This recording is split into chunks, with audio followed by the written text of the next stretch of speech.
Greetings and welcome. We are in Junior English, and our objective now is to turn to the second of our important transcendentalists. Now, we use that term with our Emerson lecture. We'll probably come back to it again. To transcend means to go beyond, to move beyond. The transcendentalist Henry David Thoreau. So go ahead and write down and open your hymnals right now to 376, 377. 376, 377. And we want to make sure that you have some information on the preparing to read side on 376, 377. So that will allow you to be able to follow now our conversation real quickly, all right? The first thing I want to point out about Thoreau are his dates. Notice 1817 to 1862, all right? And the second thing I want to say about this passage that we're about to look at has to do with the literary analysis stuff on 376. I'm kind of hoping that you've taken a look at that. The information there in bold especially. And then those vocab words at the bottom of the page there. Okay, we're going to end up seeing some of these words. Thoreau is a master of prose. And by that I mean he's going to have a style that is going to be very unique to the way he writes. There are many who argue he is the greatest American prose stylist. He's the best of all time. Some will argue that. Some juniors will just argue that it's just really hard to read. He's a very complicated guy to listen to read. So, you know, we'll make that decision as we go. I want to give a little bit of background information, kind of like I did with Emerson, but not as much. And then we'll get to the text here from your hymnal called Walden. A little bit of background. You might want to write it down this way. The two great transcendentalists are Emerson and Thoreau. Emerson is the founder in many ways of the transcendental movement, although he didn't really like that term. He liked the term idealism better than transcendentalism. And then Thoreau is Emerson's student. So the relationship between the two is important. Emerson comes and speaks at a Harvard graduation, and Thoreau is blown away by what Emerson has to say. The second thing we want to say about Thoreau is this. If Emerson is the thinker, Thoreau is the doer. That you definitely want to write down. If Emerson is the thinker, Thoreau is the doer. Now, what do I mean by that? Emerson will, in his philosophic mind, come to ideas about transcendentalism. Remember our two-box theory on the whiteboard, where we spend more time thinking about the second box than we do about the first box. We spend more time thinking about beauty than we do about beautiful bodies, etc., etc. That's Emerson's contribution in transcendentalism. Thoreau asked a very interesting question. This is the question you'll want to write down, and then it makes total sense by what I mean by calling Thoreau a doer. Thoreau's question is simply this: does it work? You want to write that down with a big question mark. Does it work? In other words, dude, it's a great idea, but does it work? Can you actually live the transcendental philosophy? Can you live it? Now, these questions by Thoreau start out, first of all, with him just asking Emerson, well, yeah, I get it. I mean, I understand what you're saying, but how practical is it? You might want to write down that word, practical. Practical. Thoreau wants to be a pragmatist. By that we mean he wants to be practical. Okay? He wants to make sure that everything is working. Not just that it sounds good, but that it actually works. You can actually do it. And so he starts to ask questions to Emerson. Let's just say this out loud. Emerson is made uncomfortable by some of the questions that Thoreau asks. Okay, he does. He doesn't always feel so comfortable with some of these questions, and here's why. Thoreau is more radical than Emerson. Thoreau is more radical than Emerson. For a while, Thoreau lives in Concord with Emerson, and at a very pivotal moment, 1845, that's a big date, you want to write it down in your notes, 1845 to 1847, Thoreau leaves the small town of Concord outside of Boston. And he goes into the, are you ready for this? He goes into the woods. And for those 2 years, he lives alone in the woods in a little tiny hut next to a pond. That small pond, still there today, is called Walden. Okay? Walden. It's the name of a little pond, a little lake, in the middle of the woods. Well, dude, what's that all about? Well, Thoreau is going to ask Emerson, you have this idea about self-reliance. Remember that essay? Self-reliance, to be self-reliant. He asks a really intriguing question. He says, does it work? Can you be self-reliant? Can you actually go out and live all by yourself? So he decides to do it. And then key for your notes, he does not go completely alone. He takes with him paper and pencil, which would make sense because his daddy owned a pencil factory, so he had a lot of, let's just point this out. Thoreau is raised with money, okay? He's got money, all right? His daddy has a good amount of currency, but Thoreau decides to not follow the path of his father, and instead he goes to the woods and he lives for 2 years, and he takes paper and pencil with him, where, this is crucial, while he's there, he starts writing notes to himself.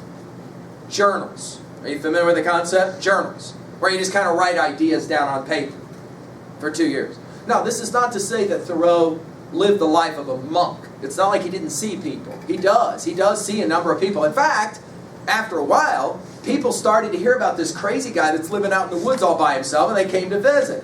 And when they would show up, they would see him there, living all by himself, planting his little garden, fishing in the pond, those kinds of things. And there he was, living out in the middle of nowhere all by himself. And they started having conversations with him. Over time, it becomes kind of like a little celebrity. People all know, yeah, Henry David, he's living out in the woods.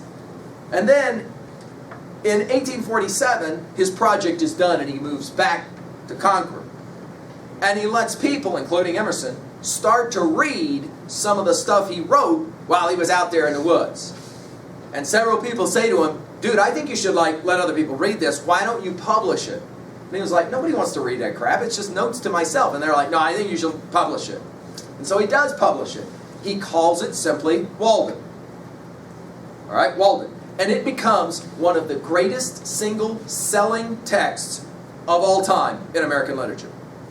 More people read it. In fact, I saw a statistic a number of years ago. I don't know if you're familiar with this, but there's companies that put professional readers reading stuff onto a tape, and while you're in your car or whatever, you can listen to it. And I saw a statistic a number of years ago that said that Walden was in the top 5 bestsellers, still in the top 5 bestsellers, people wanting to listen to somebody read his ideas. Whoa! Now I should point out that the text Walden becomes the quintessential text for transcendental philosophy. In other words, if you want to know about transcendentalism, many people will say, don't read Emerson, he's too hard to understand. Read Thoreau's Walden, it's a little bit easier to understand. Okay? Now, your textbook is only going to provide you with 2 small cuttings from 2 chapters out of Walden. Walden is several hundred pages long. Got me? It's a long book. There are 2 chapters, though, that always have been most interesting to readers of this text. The first one is called, and if you'll turn now to page 379, you can see that the first section is called Where I Lived and What I Lived For. You want to literally write those words down. That's the title. Where I Lived and What I Lived For. In other words, Thoreau actually asked the question, why am I doing this, going to the woods and living for 2 years? At the very beginning of his time there, he asked this question. What did I hope to accomplish by going and living on my own in the woods? And he answers it. He answers it. In a really famous section, he answers why he went to the woods. Like, what was the point of going and living in the woods? Okay? On page 383, he will write the most famous words of Walden. And we'll listen to this whole thing, but I just want to set you up to it. So that when you come to these lines, you go, oh yeah, I remember the loony kind of introduced me to these lines. He says why he went to the woods. I'm at the very top of 383. Do you see it? The first paragraph. I went to the woods. Do you see it? You should be reading it with me now. I went to the woods. Why? Well, he says, it's quite fascinating why he went to the woods on 383 at the top there. I went to the woods because I wish to live deliberately. Now that's a line you probably want to write down. He says, I went to the woods because I wish to live deliberately. Now what exactly does that mean? Let's say, for example, that Mr. Ramirez back there gets ready to walk somewhere, and all of a sudden Mr. Michael puts out his foot, and this would never happen, and he trips up Mr. Ramirez, and Mr. Ramirez, wham, right to the floor. And Mr. Ramirez gets up and he goes, you did that deliberately. What does that mean? Write down what that word means. You did that deliberately means what? Does Mr. Ramirez mean to say of Mr. Michael that he accidentally put his foot out? Is that what? No. Deliberately means what? On purpose. Look at back of the line again now. I went to the woods because I wish to live deliberately. On purpose. Which tells you that before he went to the woods, Thoreau kind of saw his life as being lived not deliberately. Right? You get me? In other words, something was missing. And so he says, I went to the woods so that I could find out what was missing. Look how he says it. I went to the woods because I wish to live deliberately, to front only the essential facts of life. I have some students that find these really interesting lines. They write that down. The essential facts of life. What are essential facts? What does the word essential mean? You might want to write that word down. If somebody says some stuff is, non-essential, but then there's this stuff that's essential, what do we mean when we use that term? We, of course, mean the word necessary. In other words, you have to have it. Right? He says, to see if I could not learn what it had to teach, the essential facts of life. And when I came to die, discover that I had not lived. Whoa, this is what he says. He said, this was my greatest concern. I would come to the end of my life and then discover that I had not lived. Now, dude, how is that possible? Because if you're breathing, you're living. And Thoreau's going to say, not at all. Not at all. Just because you're breathing does not mean you're living. In fact, he says, it's altogether possible you could breathe all your life and come to the end of your life and discover that you had not lived. Can you put in your own words what you even think he means before you hear him talk about it? What do you think that even means? Try it in your own words. What does it mean to say, to come to the end of your life and discover that you had not lived your life means what? Because obviously you're breathing, which means you are alive, but Thoreau's going to make a distinction between you being alive and you living your life. You can be alive, but still not live your life. How is that possible? How is that possible? Try and jot down what you think it is before you even hear from Thoreau. What do you think that even means? How could you live your life but not actually really live your life? Notice he continues. He said, I did not wish to live what was not life. Living is so dear. Nor did I wish to practice resignation. Oh, that's an interesting word. You might want to write that word down. He said, I don't want to engage in resignation, which means, of course, if you resign, what does that mean? You give up. You acquiesce. You quit, right? He says, I didn't want to quit unless, notice what he says, it was quite necessary. I wanted, look what he says, very fascinating. I wanted to live deep and suck out all the marrow of life. Marrow? Well, if you know about bones and dogs, you know about marrow. There's the outside of the bone. Dogs like that. But what do dogs really like? They like to crack that bone open. Why? Because inside of the bone, there is the central part of the bone, which is called the marrow. Right? And that's the best part of the bone. It's an interesting word picture. Notice what Thoreau says. I wanted to live deep. I wanted to suck everything out of life. I wanted to live to the morrow. Put in your own words what you think he means by that. To the morrow. To the very center of life. In other words, he says, I wanted to live the real life. The true life. He says he wanted to live so sturdily and Spartan-like. The Spartans, of course, if you know the film 300, you already know about Spartans. They are B-A-D, bad, aren't they, right? So, for example, when young men left to go to fight for the Spartans, the mamas could not cry. Two things. Could not cry when their sons left to go. And the mothers were only allowed to say one thing. They weren't allowed to say, I love you. They weren't allowed to give them a kiss.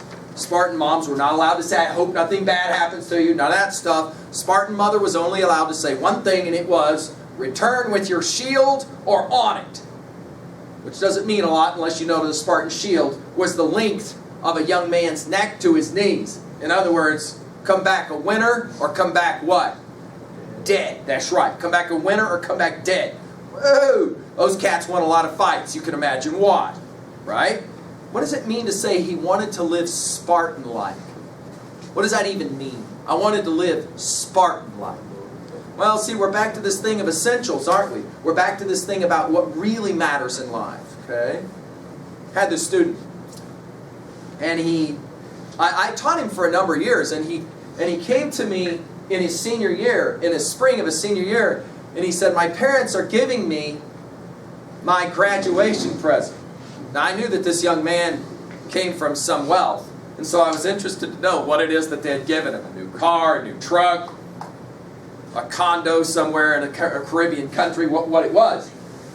So I said, well, what's the color of the new truck? You know, just joking with him. He goes, oh, no, nothing like that. He said, my gift for senior year after I graduate from my parents was that they would allow me to go up on the mountain and camp all by myself for 2 weeks. And my mom's really protective, and so she is kind of opposed to the concept. But this is what I wanted, and so finally they're going to let me do this. So in the month of July, after I graduate, I'm going to go live with myself alone for 2 weeks. I went, this sounds like somebody I once taught you. And he went, yeah, I know. He said, here's the thing. Thoreau wanted to see if Emerson's ideas worked. I want to see if Thoreau's ideas work. So I'm going to try it for 2 weeks, all alone.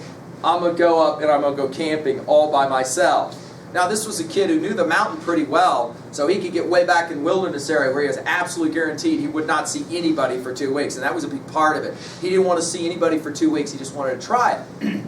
I was like, all right, dude, best of luck. A little bit later in the summer, I saw him. I was like, how did it go? He goes like this. I go, what, you didn't do it, or what happened? You get snowed out? He goes, oh, no. The weather was fine. It was July, and it was a perfect day I started out. He said, I parked there at the trailhead. I had my pack. I was ready to go, and I started walking. He said, I walked for hours and hours and hours. It was incredible. Way back up into the Bighorns, where in the wilderness area, where I found a place that I was pretty sure I wouldn't go be seen at all for 14 days. Beautiful. First day, beautiful. Broke my camp. Everything was awesome. Made my first night. It's great. Woke up the next day. I had spent my first evening. It was incredible. It's not like it was my first time camping out, even alone. So it was awesome. But then he said, the second day happened. And into the second day in the afternoon, he said something really weird started happening as he realized that he was on a countdown of 13 more days, all alone. He had promised himself several things. 1, he would not go back. 2, he was not going to take any music with him. No iPod. No tunes in his ears.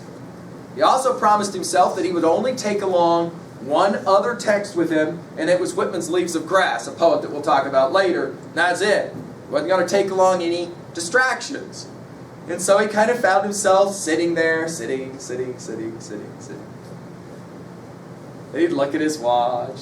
30 more minutes, sitting. And look at his watch. 30 more, sitting. He said by the end of the second day, he had packed up completely his camp and started back to the truck 3 times. And every time he'd get about a half mile away from where his camp was, and then it occurred to him, dude, if I go back, they are going to laugh at me. Because he had told all of his buddies this is what he was going to do. And they were all like, you turned down a brand new truck for this? What is wrong with you? Right? And so he finally went back. He said by the 7th day, 1 week, completely alone, he said, I thought I had gone crazy. He said, I thought I lost my mind.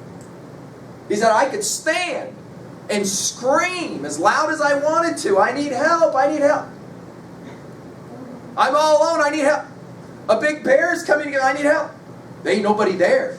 He said, the thought hit me in about day 6 that I had lived 18 years of my life, and all of it had been lived with other people.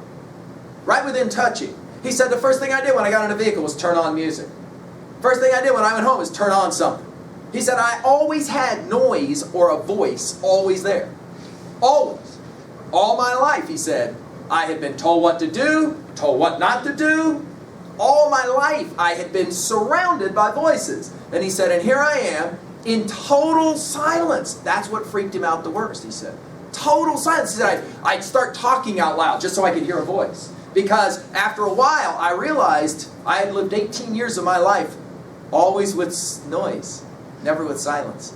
In fact, silence freaked me out, and I realized that. I didn't like silence, because if there was silence, there was thinking. And he said, then it hit me. By the end of the first week, it hit me. I began to ask the simple question, who am I? He said, I couldn't come up with one idea, not even one idea, that I could claim I had made up on my own. Everything I knew, everything I thought, everything I saw of the world was what somebody else had told me. Teachers, parents, friends. He said, I began to ask the simple question, who am I really? And he said, into the second week it hit me. I'm a fake. I'm a complete and total fake. I am nothing. I'm completely empty. The clothes I wear because somebody on a TV commercial told me, or somebody in a mall standing in a, window told me. I talked the way I had been told to talk. I listened to the music I was raised with. I ate the food that they gave to me. He said, I realized that Thoreau was right. The fundamental question is, what do you need to live? He did take along paper and pen so he could write down a few ideas. And he asked this question, and he said, because he told me this, he said, every time you talk about Thoreau, I want you to tell my story, and I want you to remind him what I did. And I said, what'd you do? And he said, across the top of a sheet of paper, I wrote these words. I recommend you write these words down and try this yourself. He told me this can wake you up. The words are simply this. What do I need? And then the word really, and underline the word. He did. He said, challenge your students to write this down. What do I need? And then the word is really, and underline the word, question mark. And then underneath that write the numbers 1, 2, 3, 4, and 5. He said, I was going to limit myself to 5 things that I really needed. That I said, I have to have these things. And he said, I'd write something down, and then I'd go for a long walk, and I'd ask, yeah, but do I really need it? And if I came back and said, I could live without that, I just marked that off. And he said, I played that game for pages and pages. Where, he said, I didn't have anything else to do. What else are you going to do for 14 days all by yourself in the middle of nowhere? Right? And he said, I started to realize that the stuff I thought I really needed, I didn't really need it. I just wanted it. I just wanted it. I didn't really need it. That's Thoreau's project. I went to the woods. Now that I've said it, you can go back and look at these lines again. I went to the woods because I wish to live deliberately. To front only the essential facts of life. What do you really need? We say you got to have water, you got to have air. That's true. Right? You got to have some kind of food, nourishment. Right? So that's obviously 3 of them. If you want to, however, say, well, those are self-evident, so I'm not going to put those on my list. What do I need beyond that? What do I need beyond food, water, and some food? Well, I got to have a roof over my head, right? I got to have a roof over my head. Okay, so that's another, obvious necessity, right? But beyond that, what do you need? What do you need really in your life? What will, now this is the other question, what will make you happy? What will make you happy? Now Thoreau, this won't shock you, was a huge fan of Plato, the great Greek philosopher, who you'll remember, Plato was the cat at the mall when Socrates asked him, remember the question, why Abercrombie? Remember? Plato's buddy left, Plato stuck around, goes home and starts dumping all of his Abercrombie stuff, remember? And for this, Socrates is brought up on trial and ultimately killed in 399 BCE. And then Plato starts writing stories about this cat, Socrates, and one of the most famous comes from a special dialogue called Gorgias, where Socrates is sitting at the middle of the mall, at the fountain at the mall, and he's having a conversation with some guys, and all of a sudden he looks up and he sees a guy coming named Callicles. Callicles is a multi-millionaire. He's a guy with lots and lots of money. And all of a sudden Socrates says, oh, this is so great. We're going to get to ask Callicles what he thinks. And Plato says to Socrates, dude, you know that guy hates your guts, right? Ultimately, it will be Callicles that will bring Socrates to trial so he can die. And Socrates is like, no, this is really important. And Callicles comes walking up, and we're told Socrates stops him and reaches. Socrates is an old man, and he reaches out and he grabs his arm. And Callicles is like, leave me alone. What is wrong with you? Leave me alone. And Socrates says, we're engaged in a conversation. We need your opinion. We need your ideas. And he's like, leave me alone. I don't want to talk to your bad man. Socrates says, no, you don't understand. And we're told that he grips his arm just a little bit tighter, the old man, Socrates, and he asks this question, says this. He says, we're talking about the most important thing. We're asking a simple question. What course of life is best? What course of life is best? In other words, what's the best way to live your life? How will you know when you come to the end of your life that you did okay? As opposed to coming to the end of your life and saying, oh, how will you know that? How will you know it now? Before you get there. Before you get there. Because it's very rare that we can have a near-death experience and then come back from it. If you've ever had that experience, it's of course a great gift. Why? Because in that moment you ask the simple question, how have I lived? Did I do it right? Did I do it to be proud of it? Thoreau loved that story, and it's in many ways the motivation for his departure to Walden. I'd like to share with you another idea. The great German philosopher Nietzsche said, I think a line I quoted once for you already, that which does not destroy me makes me stronger. That same cat came up with an idea called eternal reoccurrence. Let me share it with you. Some of my students have said, this is a really interesting idea. Now, Nietzsche doesn't argue that this is really going to happen. Follow. He doesn't believe that this is going to happen. He asks a simple question. It's this question. What if tonight, at midnight, you were to die? Flatline, you're dead. But immediately, instantly, you're reborn into the very life you just lived as an infant. And you got to live your entire life over in every single way. Every thought, every action, every word, all exactly the same. Right up to today, right up to tonight. And then you die. And then you got to come back and do it all over again. You can see the origin of films like Groundhog Day or even Tom Cruise's most recent film that's just now being released, right into tomorrow. Same concept, having to come back. Now again, 2 points. Nietzsche is not saying this is really going to happen to you if you die tonight, but he asks a really interesting question, and it's one maybe you want to write down. Certainly a question that Thoreau was playing with, and it's this question. Are you living in such a way? Have you lived your life to this point in such a way that if tonight it were to end and start all over again tomorrow with your birth, and everything you've done to this point, all the words, all the thoughts, all the actions have to be exactly the same way. All the decisions, exactly the same way. Have you lived your life to such a point, in such a way, that about your life you would say, yeah, I'd do it again, sure. Have I made mistakes? Yeah, I've made mistakes. Would I do it all over again? Yeah, I would. Yeah. I'd do it all over again, just exactly the same way. Now, about your life, if you say, yeah, no. No. If I could go back, there's a whole lot of my life I would change. Then Nietzsche asks a real interesting question. Well, what about tomorrow? Whoa, that is a very interesting question. What about tomorrow? Could you begin to live your life in such a way, beginning today or tomorrow, that about that day you would say, everything I did today, I'd be willing to redo it all over again. I'd be willing to do it all over again. Try it all over again. Now for Thoreau, everything about this project has to do with that word that we put in our whiteboard on that second box, energy. Energy. Let's talk about Thoreau's conservation of energy model. And you want to write it in your notes this way. Thoreau's conservation of energy model. I have had students that report this is maybe the single most important concept they've ever really heard.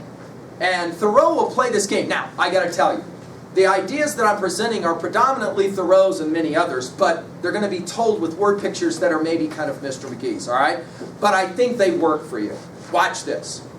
On my whiteboard, I'll be working now on my whiteboard. On my whiteboard, and for your notes, all you need to do is to just draw a little box. All right, like this.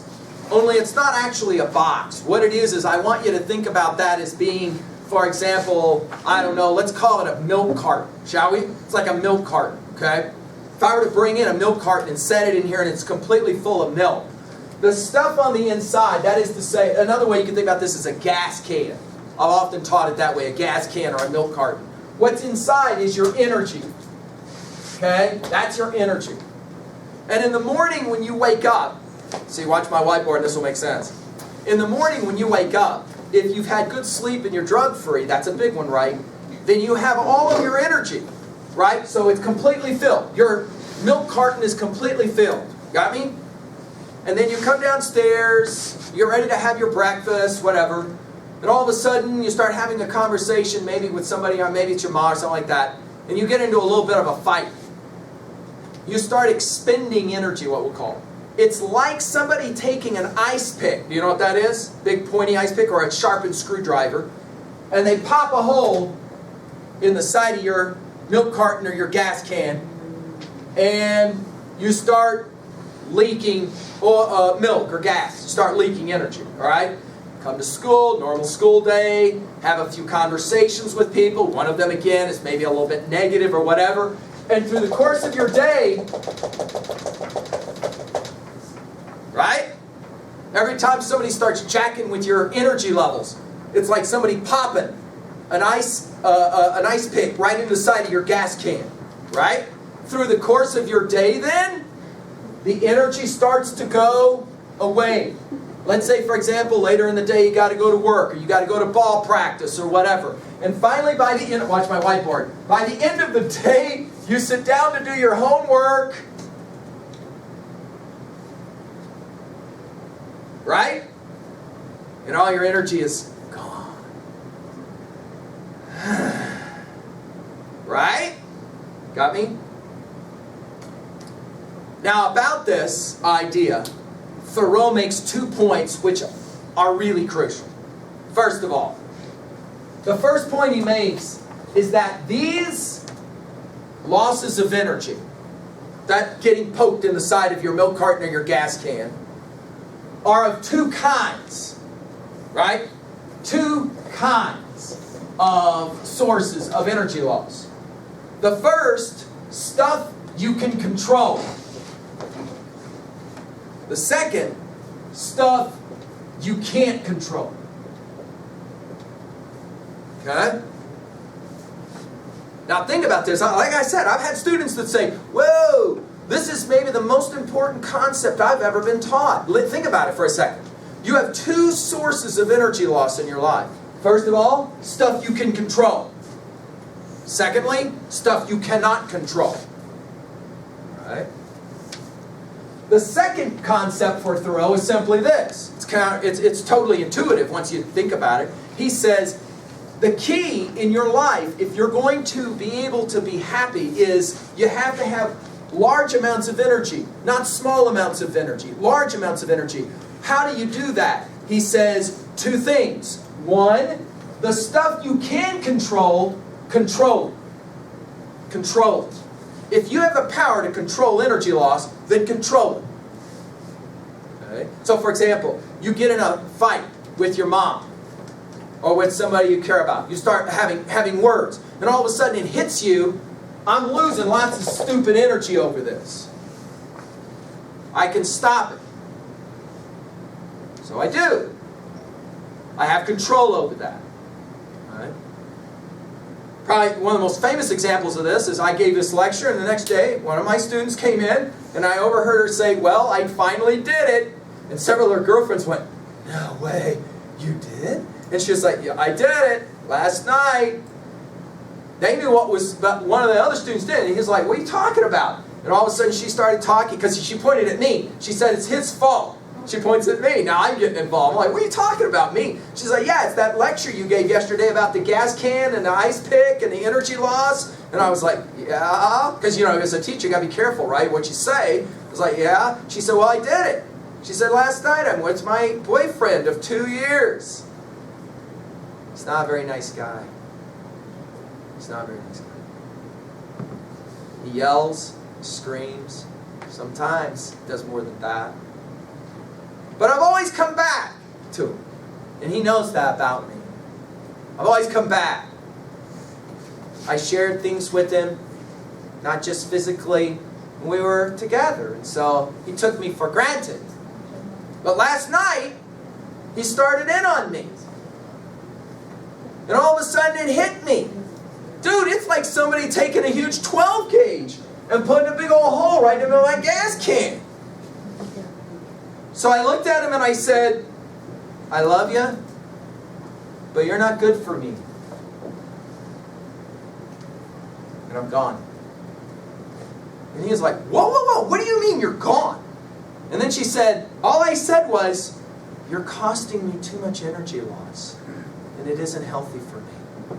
I gotta go. Have a nice life. Whoa! And then, you know, the girlfriends were like, you did it? And what did he say? And she was like, what loss? And she said, energy.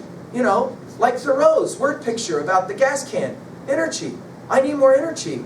And you're bringing me down. And it's not good. It's not good for me. I can control that energy loss.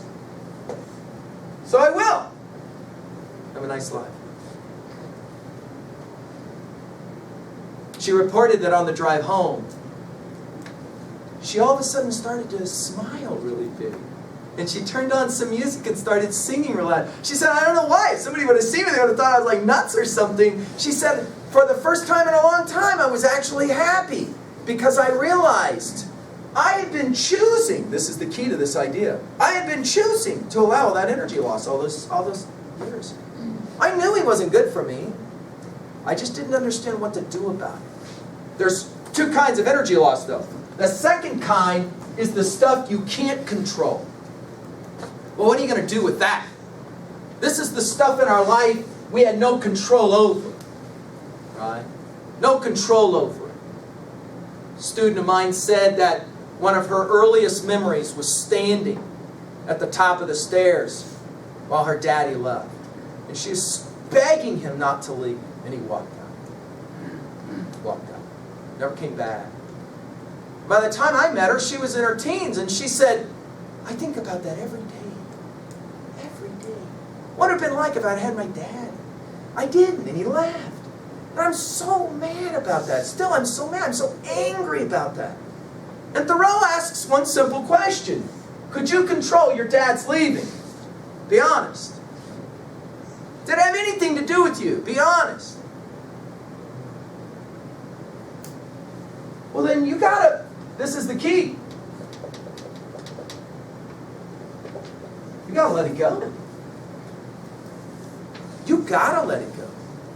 Why come? Because it's energy loss. It's like a huge hole in the side of your can. Energy loss.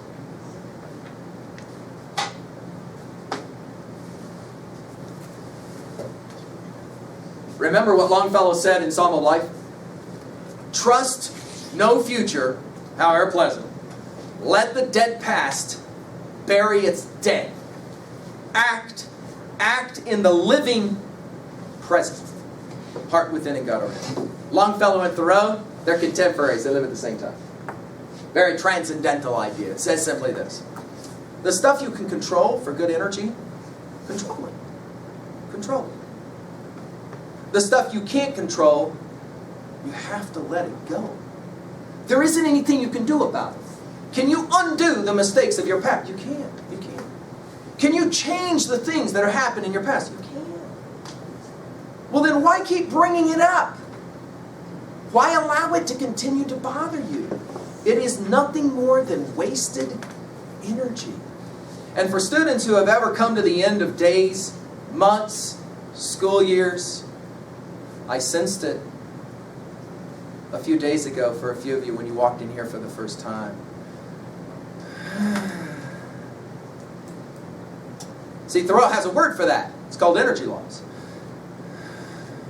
But are you familiar with people who don't have that? They are people with good energy. They're ready to go. Let's go, let's go, let's go. We got stuff to do. Come on, come on, come on. Where does that energy come from? Thoreau says it's simple. They have found a way to identify what it is that's loss of energy, what's causing this hole, and then decide whether it's something you can control or something you can't control. If it's something you can't control, leave it alone. If it's something you can control, then control it. Go to work. Fix it. For Thoreau, are you ready for this now? The reason he went to the woods to live deliberately was so he could figure out what those were for him.